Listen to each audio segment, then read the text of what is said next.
Le sujet qui nous intéresse aujourd'hui est le règne messianique. Nous pouvons le dire autrement en disant le roi haï et jalousé.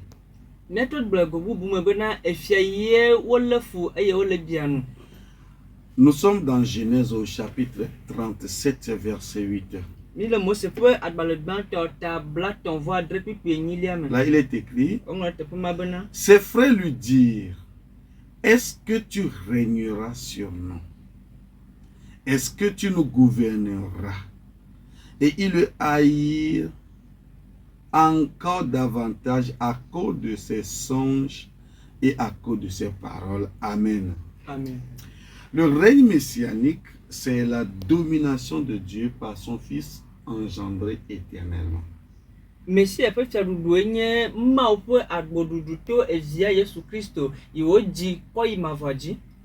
savez que selon Psaume 2, versets 6 à 7, il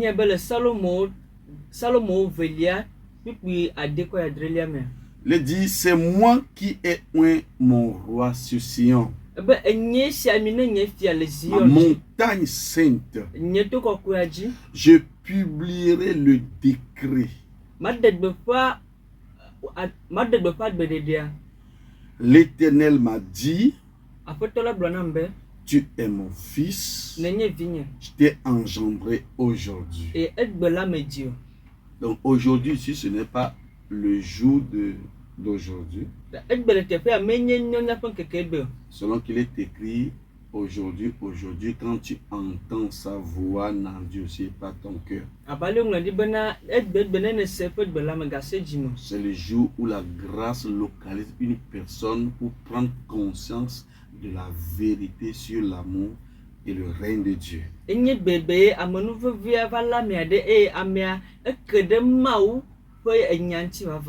Donc Dieu domine sur le monde à travers quelqu'un qu'il a oint. Et celui qu'il a oint, c'est le Messie.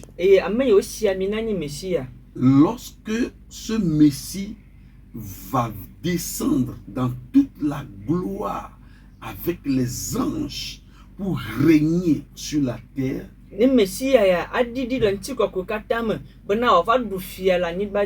alors s'accomplira la promesse que Dieu a faite à Abraham. Dieu a dit à Abraham dans Genèse 12 au verset 3 que toutes les familles de la terre seront bénies en toi. Et à travers cette promesse, Dieu annonce la royauté de Christ qui aura lieu sur la terre.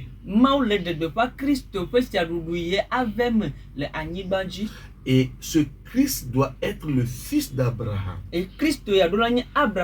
Parce qu'il dit toutes les familles de la terre seront bénies en toi. C'est d'ailleurs avec cette idée que Matthieu a commencé son évangile. Matthieu 1 dit, généalogie de Jésus-Christ, fils de David, fils d'Abraham. Maintenant, il dit que toutes les familles de la terre seront bénies en toi. Qu'est-ce que ça veut dire? Être béni en hébreu, c'est barak. La première signification, c'est s'agenouiller ou être heureux. Donc, la bénédiction, selon ce qui est promis à Abraham, alors qu'il était encore à Our en Chaldée, je lui dis, quand tu vas quitter ta maison, tu vas abandonner ta famille paternelle et tu vas arriver sur la terre que je t'ai promis, là tu seras béni. top afo me ne dzo le top fo me e ne va anyigba ye po gbemedo na odzi la e ke ma teƒe ma na nya yira tɔ do. Quand tu vas quitter Shinéa, qui est Bavel, c'est-à-dire c'est-à-dire la confusion, et que tu viennes maintenant sur la terre que j'ai promis, tu peux t'agenouiller devant le seul vrai Dieu. Tu abandonne maintenant l'idolâtrie. Tu peux être à genoux devant ton créateur.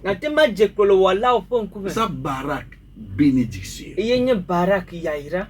Maintenant, quand il lui dit toutes les familles de la terre seront bénies en toi, c'est pour lui dire que toutes les familles de la terre vont avoir accès en ma présence à travers l'enfant qui va naître de toi.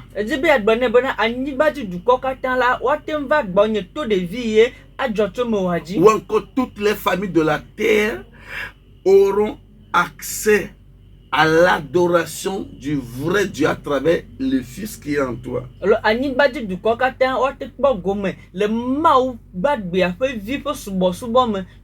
Alors Dieu promet par là qu'un jour,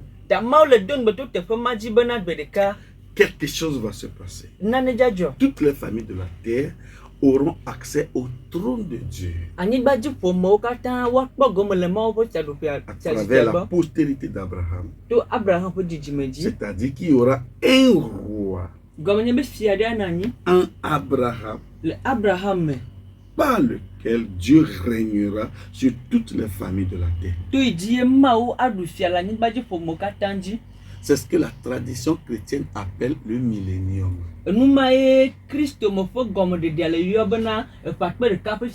Il va arriver à la fin des temps que toutes les familles de la terre soient dans le royaume du Messie pendant 1000 ans.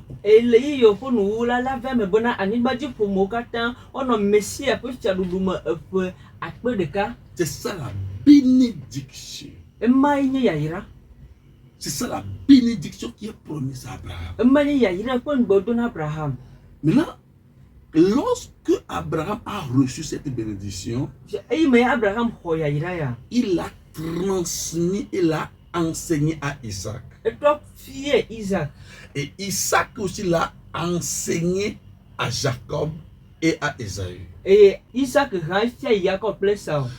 quand Ésaü a vu que cette bénédiction, Jacob l'a pris, c'est pourquoi ça l'a tellement fait mal, parce que c'est une bénédiction convoitée.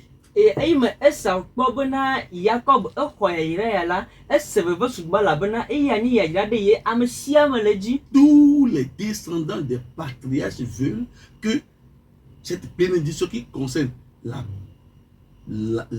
terre tout entière appartenait à Dieu à travers quelque chose en soi. Cette bénédiction est de les patriarches et leurs fils en cherchent autant. Et nous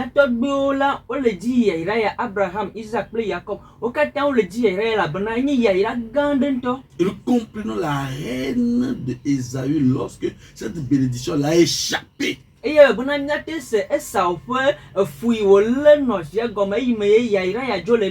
persécutait Jacob. Et nous comprenons aussi pourquoi Ismaël persécute vraiment Isaac.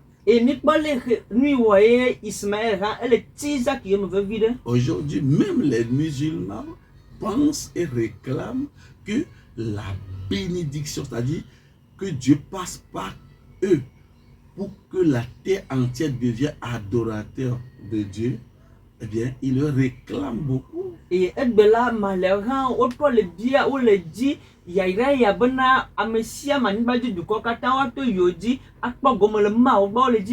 celui sur qui se trouve cette bénédiction, il est toujours persécuté par l'autre. Et quand Jacob a eu 12 enfants, il les a enseignés.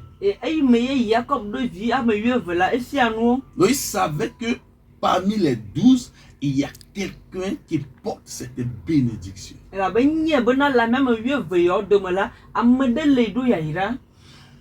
Et quand Joseph a eu son rêve, il leur dit que toute la famille était allée pour moissonner de gerbes.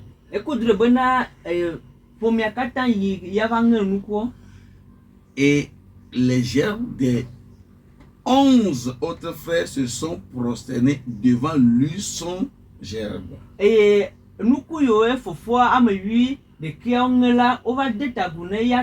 Alors les frères ont immédiatement compris l'interprétation. Ah, donc c'est toi le Messie par lequel le monde entier sera agenouillé devant Dieu.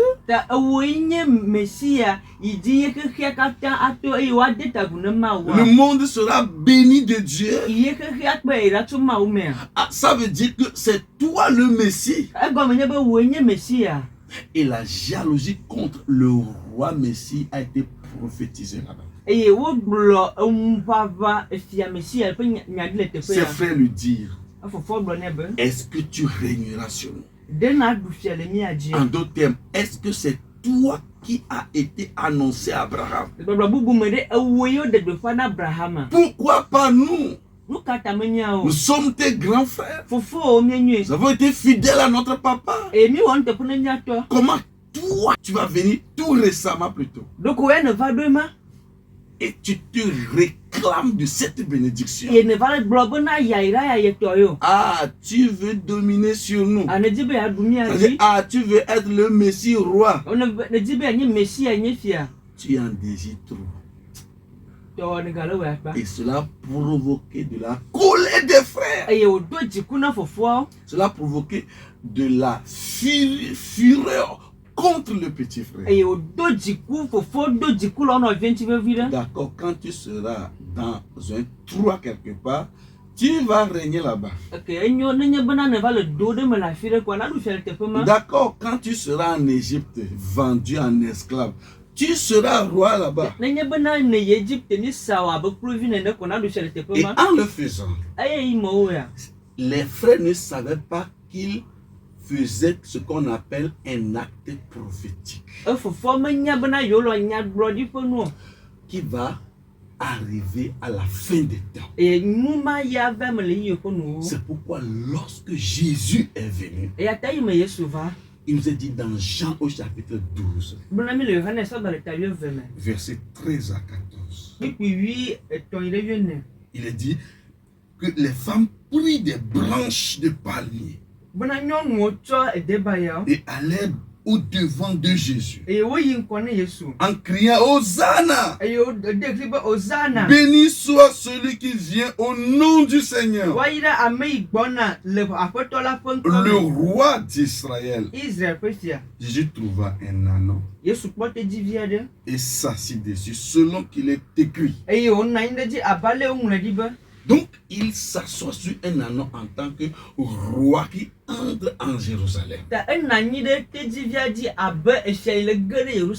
Et les gens l'ont vu.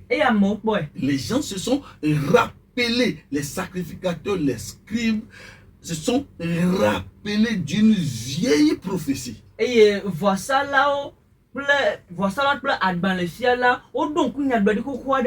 Une prophétie de Zacharie qui annonce que le Messie serait quelqu'un qui entrerait en Jérusalem sur un ânon.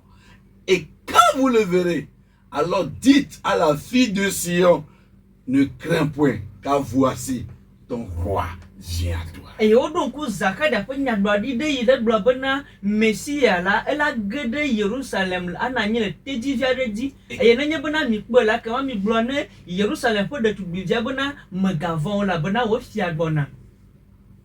comme ils ont reconnu en Jésus ce Messie, la prophétie de la reine des frères de Joseph s'est accomplie en eux. Ils se sont levés contre lui. Première chose, il lui dit, fais-les taire, Seigneur. Et Jésus leur dit, s'ils se taisent, les pierres crieront. Deuxième chose, il veut qu'ils meurent. Et qu'est-ce qu'ils ont fait? Ils l'ont pris juif, ils l'ont pris et l'ont vendu aux Romains. Exactement ce que les frères de Joseph ont fait. Or, lorsqu'il a été vendu aux Égyptiens, à partir des Égyptiens, il a aussi régné sur eux, les frères, ses frères du même père. Et de la même manière, lorsque Jésus fut vendu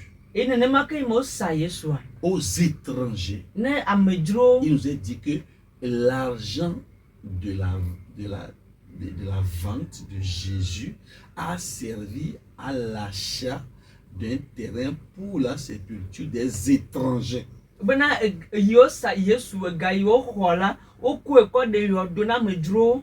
Et maintenant, les sacrificateurs l'ont maintenant vendu, l'ont maintenant livré aux Romains pour être crucifiés.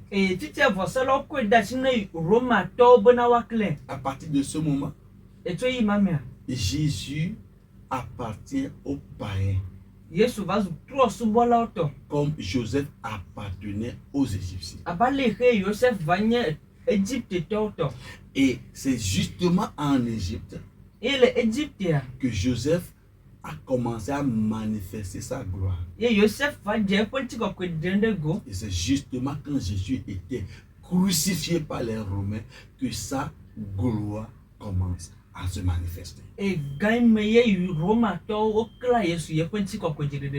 Et maintenant, Joseph peut sauver les Égyptiens et les frères de Jacob, les fils de Jacob. De la même manière, Jésus peut sauver les païens et les juifs. Quelqu'un dira, oh, pourquoi ils ont fait ainsi? Pourquoi les frères de Joseph n'ont pas accepté ça? Pourquoi les Juifs n'ont pas accepté Jésus? Mais c'est la même chose que nous faisons aujourd'hui. Nous n'acceptons pas que Jésus règne sur nous. Alors que c'est à travers lui que nous pouvons nous agenouiller devant Dieu. C'est à travers lui que nous pouvons être bénis. La Bible dit c'est la bénédiction de l'Éternel qui enrichit. Mais combien acceptent la bénédiction de Dieu? Bénédiction, ce n'est pas l'argent, la maison, les voitures, non. On appelle ça les richesses. Mais la bénédiction, c'est ce qui favorise ces richesses. La bénédiction, c'est de s'approcher de Dieu. C'est d'être capable d'être agenouillé devant Dieu. Dans l'esprit d'adoration. Et on ne peut jamais le faire si ce ne serait pas le Messie roi. Mais combien reçoit Jésus comme Messie? Combien reçoit Jésus comme le roi? Et c'est notre appel de ce jour. Nous devons accepter Jésus en tant que notre Seigneur, notre roi. Et à partir de là, nous serons bénis. Et pour ceux qui l'ont déjà reçu, ils ont été bénis de toutes sortes de bénédictions spirituelles. Maintenant, il leur reste que ces bénédictions produisent de la richesse. Et c'est en cela que nous croyons, nous prions sur toute personne qui n'ont pas encore accepté Jésus, que Dieu leur ouvre le cœur. Et pour ceux qui l'ont déjà accepté, vous devez savoir que votre bénédiction est spirituelle. Midola nya bim na pe ya yira le gbogbo me. Et ça doit produire de la richesse. E odola dike Pour que sino ça no. produise de la richesse, E bo wa dike vous sino no. avez besoin de marcher dans la foi, Ihia be nya zolo kose me. de travailler Be nya wodo. et d'être en partenariat avec Dieu. Eye be na nya no ka chacha me ploma wu. Financer les œuvres de Dieu. Nya de gama o pe do me. De mettre vos fonds dans ce qu'on fait pour annoncer le royaume. Bim na kom nya pu no mesio akode egbe ale wole de gbe pa mo po se do pia me. Par ces trois moyens, To mo na me to yo la je. bénédiction de Dieu sur vous Mo pe ya yira le nya ji. va produire de la richesse. A dike sino no. Que Dieu vous bénisse. Que la main de Dieu soit avec vous. Mo pa sino na pa plemi. Comme Dieu vous aime, Abale ma ulo me. nous déclarons que cet amour produit en vous toutes sortes de richesses spirituelles, financières, charnelles, matérielles. Soyez richement bénis au nom de Jésus. Mi de gbe fa be na ya yira ya ne mau ne yira mi le gafa pa di le ntina mo pono pa di pe gbogbo pe ya yira. Vous pouvez nous contacter Ya te ma yo mi. sur WhatsApp Le WhatsApp 70 70 99 99 59 59 68. 68. Soyez bénis au nom de O Jésus. yira mi le su pon comme. Amen. Amen.